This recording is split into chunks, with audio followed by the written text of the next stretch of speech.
मित्रांनो नमस्कार. मी डॉक्टर रवी हनुमंतराव काळे. सायाटिका म्हणा किंवा डिस्क प्रोलॅप्स म्हणा, ज्यामध्ये कमरेचे जे मणके आहेत ते मणके सरकतात आणि मागे जो स्पायनल कॉर्ड आहे त्यावरती दाब द्यायला लागतात.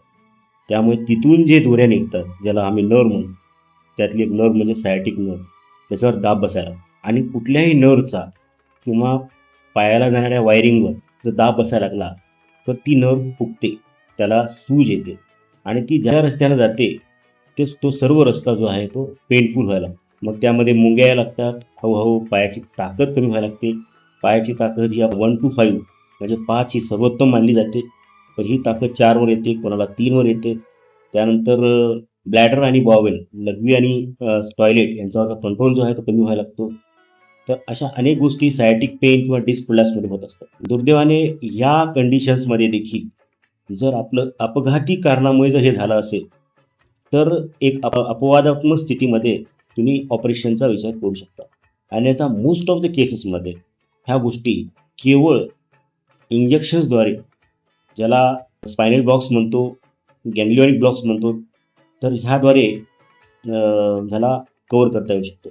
ही अतिशय सोपी प्रोसिजर आहे आणि यासाठी विनाकारण मोठमोठ्या सर्जरी, डिस्क प्रोलॅप्स, डिस्क काढून टाकणं किंवा नर्वचा प्रेशर कमी करणं, ह्या गोष्टी तुम्ही पाहू शकता.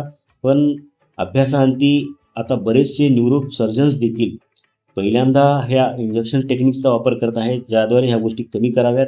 आणि समजा ते होतच नसतील, 4-6 महिने 1-2 महिने जर वाट पाहून जर ह्या गोष्टीमध्ये इम्प्रूव्हमेंट येत नसेल तर त्याकडे आपण सर्जरीकडे जातो.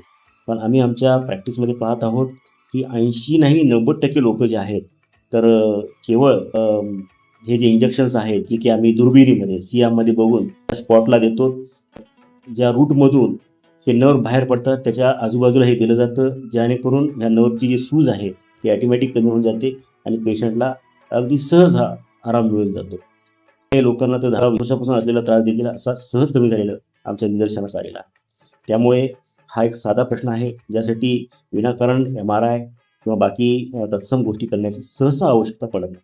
काही अपवादात्मक स्थितीच राहू शकते, ज्यामध्ये डॉक्टर तुम्हाला सूचित करू शकतात, बाबा यासाठी तुम्ही पुढची ट्रीटमेंट घ्याल. अन्यथा हा एक अतिशय साधा आजार आहे.